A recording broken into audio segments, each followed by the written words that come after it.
Bienvenue dans cette nouvelle édition du Morning News. Au sommaire, première mission économique et commerciale de la francophonie au Vietnam. La mission à dimension multilatérale est conduite par Louise Mushikiwabo, secrétaire générale de l'OIF, et composée d'environ 70 opérateurs économiques et institutionnels francophones en provenance d'Afrique, d'Amérique du Nord, d'Europe occidentale et de l'océan Indien. Le président nigérien Muhammadu Buhari a inauguré mardi 22 mars l'usine d'engrais Dangote à Lagos. L'usine évaluée à plusieurs milliards de dollars est le plus grand complexe d'engrais à base d'urée granulée d'Afrique. Et après une accélération de la vaccination fin 2021 sur la plupart des continents, en Afrique, le taux dépasse difficilement les 10% et le retard persiste. Pour y remédier, l'Union africaine va lancer un régime de compensation pour les personnes vaccinées contre la Covid-19 et qui manifestent des effets indésirables. Mais tout d'abord, les assises nationales visant à promouvoir la réconciliation se sont ouvertes mardi 22 mars à Conakry, 6 mois après qu'un coup d'État militaire a bouleversé l'ordre constitutionnel guinéen. Celles-ci se dérouleront sur plusieurs semaines et devraient à terme permettre aux différentes parties prenantes de définir un nouveau cadre institutionnel pour la Guinée. Cependant, les assises initiées par le président de la transition, le colonel Mamadi Doumbouya, ont démarré difficilement avec le boycott de plusieurs leaders politiques et de la société civile. Nombreux se disent sceptiques. Pour eux, cette conférence est un stratagème des chefs de l'armée pour détourner les voix réclamant une transition.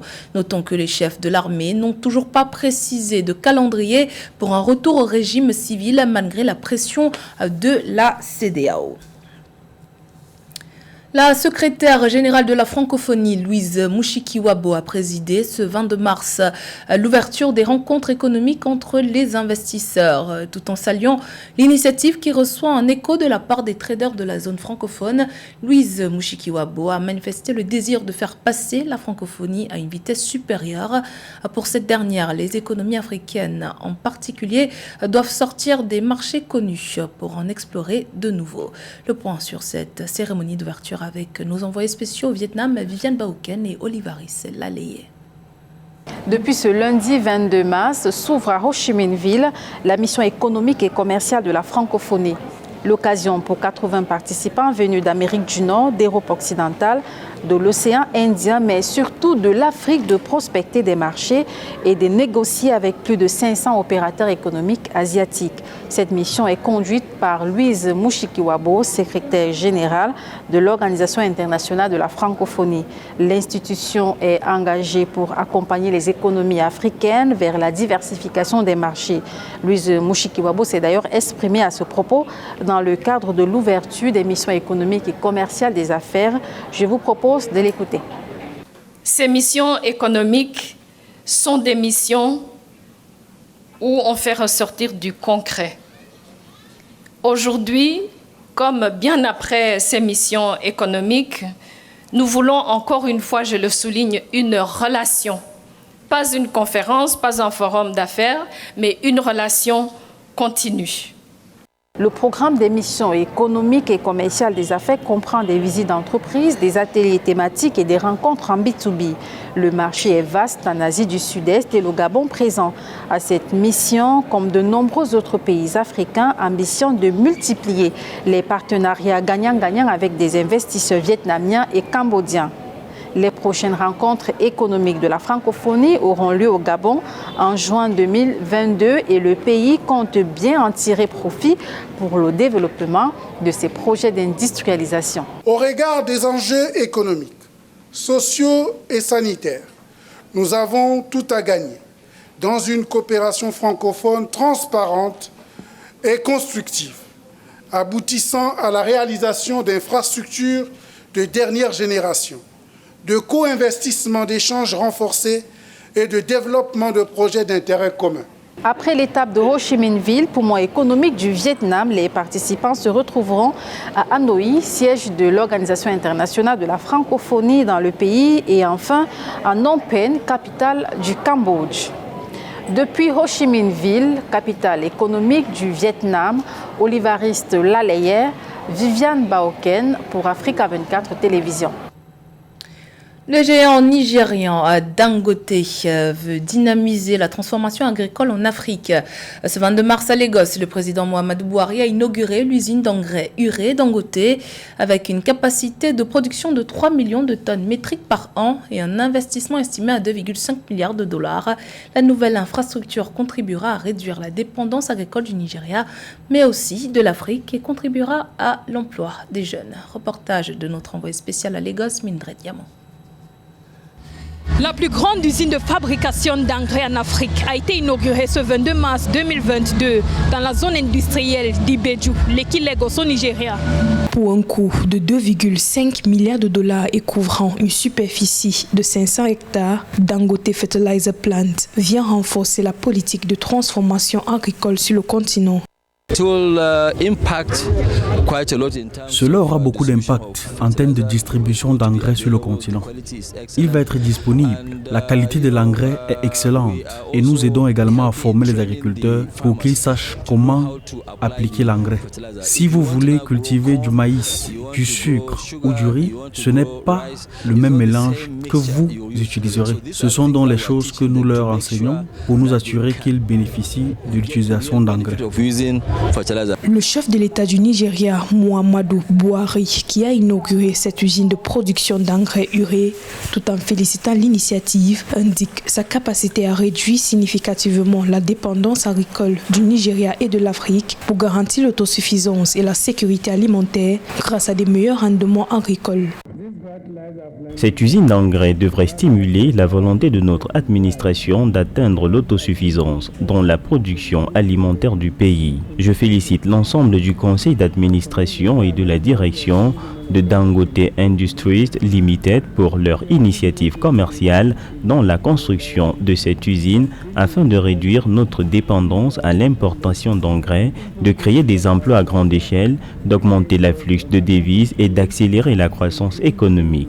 Cette nouvelle usine donne l'occasion de saluer le patriotisme d'Aliko Dangote, le leadership de Dangote Industries Limited. Pour la Banque africaine d'import-export Afreximbank, partenaire financier de ce grand projet, la nouvelle usine Dangote vient renforcer le développement socio-économique en Afrique. Je trouve ça comme un changement important, surtout dans le cadre de la ZLECAf, qui va aider les pays membres de se commercer entre eux. Ce qui veut dire que ça va créer des emplois, ça va réduire la pauvreté, ça va augmenter le niveau de vie. Et c'est ce que le groupe Dangote est en train de faire. Et nous sommes très fiers, comme la Banque africaine import-export, nous sommes là pour accompagner le groupe Dangote. Et c'est pour ça que nous sommes présents et nous encourageons ces efforts-là. Nous demandons aussi à d'autres opérateurs économiques pour venir vers la Banque africaine d'import-export pour obtenir des facilités de crédit, pour créer les emplois comme le groupe vient de faire. Plusieurs leaders politiques et économiques du continent ont participé à cette cérémonie d'inauguration du Dangote Fertilizer Plant. La mise en service de Dangote Fertilizer Plant devrait générer des milliers d'emplois au Nigeria, ce qui réduira considérablement le chômage jeune dans le pays. Mildred Yamou et Nassis Oum depuis Lagos au Nigeria pour Africa 24. L'Union africaine a lancé ce mardi 22 mars un régime de compensation pour les personnes vaccinées contre la Covid-19 et qui manifestent des effets indésirables. L'objectif de ce programme gratuit est d'encourager les populations africaines à se faire vacciner contre le coronavirus. Le taux de vaccination contre la maladie reste très faible en Afrique. Ce sont 400 millions de doses distribuées pour un taux de 10% de vaccinés. Ange Nomigno. L'Afrique marque un pas important dans la lutte contre la Covid-19. Il est désormais possible pour les personnes vaccinées de bénéficier d'un régime de compensation dans la mesure où elles présenteraient des cas d'effets indésirables au vaccin Covid-19. Un mécanisme d'indemnisation a été mis en place par le Fonds africain pour l'acquisition des vaccins AVAT. Afreximbank et l'Union africaine, qui en sont les initiateurs, ont procédé à son lancement ce mardi 22 mars 2022 à Abidjan, la capitale économique de la Côte d'Ivoire. As the AVAT Le régime d'indemnisation sans faute de l'AVAD est le tout premier système de compensation développé sur le continent africain. Notre souhait est que ce régime d'indemnisation sans faute de l'AVAD devienne le futur de la résilience sanitaire en Afrique et qu'il soit utilisé comme un instrument incontournable dans la résolution des cas d'urgence. Si nous joignons nos forces ensemble, nous verrons certainement que l'Afrique pourra riposter contre toute forme de pandémie. Le régime d'indemnisation de l'AVAD est gratuitement offert à tous les pays membres de l'Union africaine. L'institution régionale souhaite par cet acte fidéliser les populations africaines à l'utilisation des vaccins, car jusqu'à présent, seuls 10% de la population du continent s'est faite vacciner contre la Covid-19. La gestion adéquate et complète des cas d'effets indésirables notifiés peut rassurer les populations et les encourager à adhérer à la vaccination. Le Fonds africain pour l'acquisition des vaccins AVAD a déjà livré 400 millions de doses de vaccins sur le continent. L'initiative est pilotée par les Centres africains pour le contrôle et la prévention des maladies, la Commission économique des Nations Unies pour l'Afrique, ainsi que la Banque africaine d'import-export Afreximbank qui fournit les fonds pour l'achat des vaccins. Autre campagne de vaccination, cette fois contre la polio au Malawi. Le pays compte vacciner environ 2,9 millions de jeunes enfants au cours de cette vaste opération nationale. Rappelons qu'en février dernier, le Malawi a détecté son premier cas de poliomyélite en 30 ans et le premier en Afrique en 5 ans. Un sujet de la rédaction. Le gouvernement du Malawi vient d'entamer une vaste campagne pour vacciner environ 2,9 millions de jeunes enfants contre la poliomyélite. En février dernier, le pays a annoncé avoir détecté son premier cas de poliovirus sauvage en 30 ans lorsqu'une fillette de 3 ans dans le district de Lilongwe a été paralysée à la suite de son infection. C'était dévastateur quand j'ai entendu dire que ma fille avait la poliomyélite parce que beaucoup de gens disent que c'est une maladie mortelle. Cela paralyse un enfant et ça signifie que tout s'arrête à la maison. Mais je me sens mieux maintenant. Il y a déjà un gros changement. Elle pouvait à peine bouger ses jambes, mais maintenant avec quelques exercices physiques, elle s'améliore. Elle peut ramper et marcher. C'est un bon signe pour moi. Le cas de la famille Massamba a tiré la sonnette d'alarme au Malawi car l'Afrique a été déclarée exempte de poliomyélite sauvage en 2020.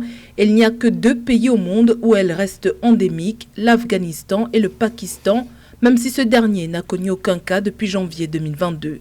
La poliomyélite est une maladie hautement contagieuse qui envahit le système nerveux et peut provoquer une paralysie totale en quelques heures.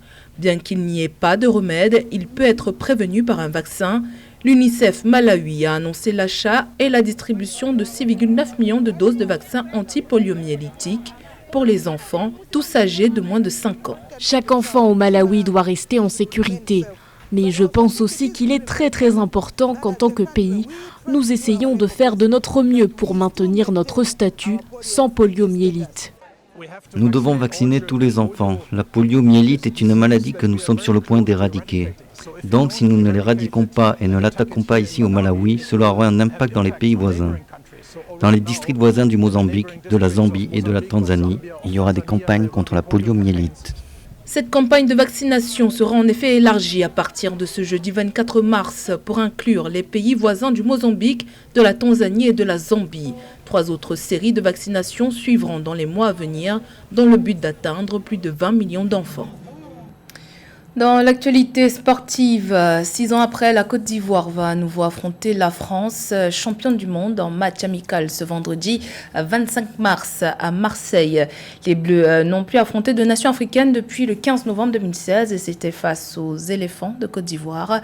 Le 29 mars, la France affrontera ensuite l'Afrique du Sud, 12 ans après la défaite 2-1 au premier tour de la Coupe du Monde 2010 face au Bafana Bafana. Toujours dans l'actualité sportive, les barrages de la Coupe du Monde 2022 zone Afrique avec l'Égypte qui affronte le Sénégal ce vendredi 25 mars. Les Pharaons comptent obtenir leur ticket pour le Qatar et se venger de la finale de la CAN perdue face aux Lions de la Teranga. Christian Djimade. L'un des duels les plus attendus des barrages du Mondial 2022 zone Afrique, c'est bien Égypte et Sénégal. Les deux sélections s'étaient déjà opposées le 6 février dernier en finale de la CAN Cameroun 2021, remportée par le Sénégal au tir au but. Après avoir disputé le trophée continental, ils doivent à présent se départager un ticket qualificatif pour le mondial. Les deux équipes se sont quittées avec une allure de revanche au niveau de l'équipe égyptienne. C'est pas comme le match Algérie-Cameroun. Ces deux équipes-là qui ne se sont pas croisées, l'un n'a pas fait sortir l'autre lors de la compétition au Cameroun. Par contre, ici, le format et le schéma est tout autre. Sur l'ensemble des confrontations directes entre les deux pays, l'Égypte compte plus de victoires. En 14 rencontres, les Pharaons l'ont emporté à 7 reprises pour 2 nuls et 5 défaites. Des statistiques qui vont forcément changer le 25 mars 2022 au Caire, au terme du match aller des barrages du Mondial 2022. Le Sénégal part en Égypte pour un nul ou pour aussi gagner le match, mais aussi il faudra aussi ajouter que aussi l'Égypte peut battre le Sénégal. On ne sait jamais. On ne sait jamais parce que c'est une équipe prête. Le coach est prêt depuis longtemps, Carlos Queiroz. Il a demandé à ses joueurs d'être prêts, de se tenir prêts à accueillir les Lions du Sénégal, mais également le peuple égyptien à se tenir prêt pour mentalement supporter le Sénégal. La rencontre aura lieu en présence de 60 000 supporters, a indiqué le ministre égyptien de la Jeunesse et des Sports. Au Sénégal, vu l'importance du match, les supporters du 12e Guendé ont officiellement lancé une plateforme de mobilisation, invitant les autorités sénégalaises à affréter des vols spéciaux pour le Caire.